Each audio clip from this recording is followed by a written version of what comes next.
Okay, let's dive right into this explainer.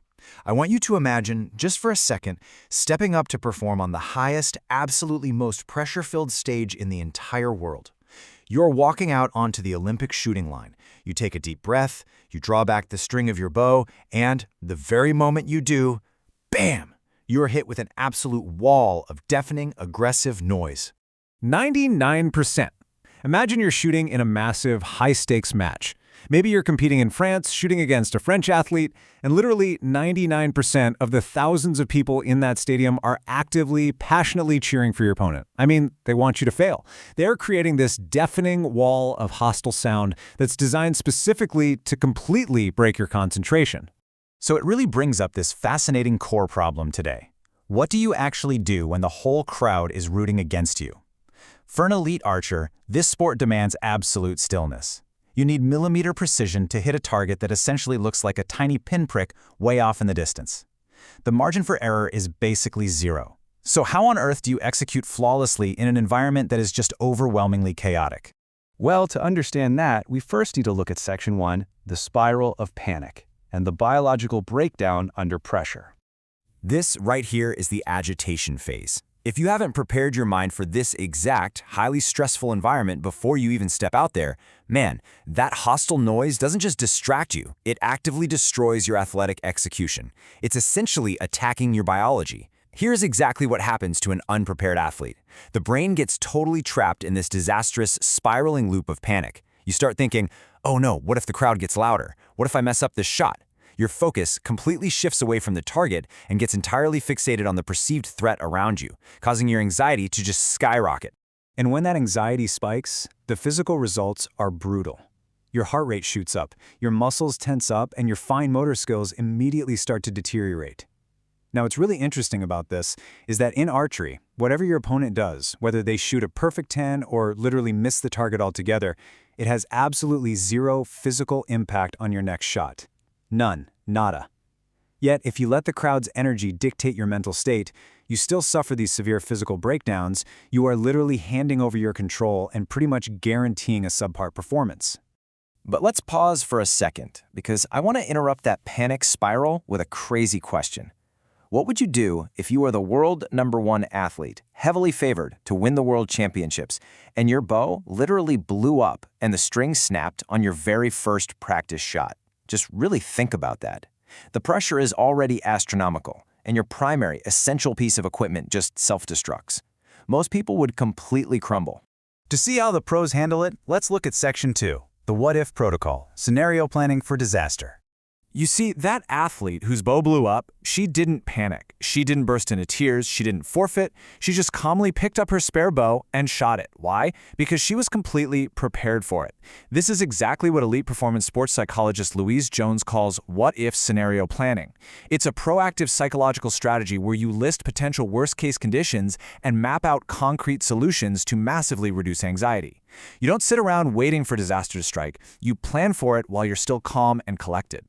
Let's break down the exact methodology they use before major events like the Olympics or the Commonwealth Games. Step 1. About 3 weeks out, you sit down with your coach and you write down literally every worst-case scenario. What if you didn't sleep? What if your equipment fails inspection? What if 99% of the audience is extremely loud and hostile? Then, step 2. Next to each disaster, you write down exactly how you will deal with it. And finally, step 3, you practice under simulated pressure. So the crucial point here is that once you have this concrete plan down on paper, your anxiety massively drops. That terrifying, paralyzing unknown suddenly becomes a manageable known. But honestly, how do you even practice for a roaring stadium? Well, here is a fantastic, kind of hilarious reality of elite training. Training buddies screaming at you while blasting loud music.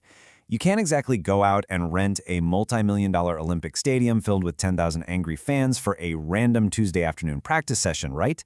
So elite coaches improvise. They will literally have your teammates stand right behind you, scream their heads off for someone else, and blast music over the speakers just to simulate that chaotic pressure. You just have to rehearse taking a deep breath, resetting your focus, and executing your shot. Which leads us directly into Section 3, the Terminator mindset. Building an impenetrable bubble. Because here's the thing, actively rehearsing your physical plan isn't quite enough to guarantee a win. To truly succeed at the highest level when the entire world is watching, you also need to use some incredibly powerful cognitive reframing. You basically have to change how your brain interprets the environment. Let's compare these two mindsets. On one side, we have that panicked internal monologue. What if I mess up? But on the other, you have the reframed Terminator monologue. They are cheering for me. Nobody else exists. Instead of letting the crowd intimidate you, you trick your brain. You pretend they are shouting for you. You visualize this impenetrable protective bubble around your physical body that lets absolutely no negative energy inside. And this brilliantly illustrates the extreme tunnel vision required to succeed in a precision sport like archery. I absolutely love this next story. Elite archery coach Michael had this brilliant personal routine to trigger this exact mindset. He used what he playfully called his bulletproof Arnold Schwarzenegger sunglasses. Whenever he put his shooting glasses on, he mentally tricked his brain into becoming the Terminator.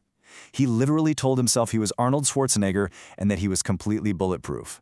The second those glasses went on, nobody else existed. It's such a cool example of a physical trigger tied directly to a mental reframe.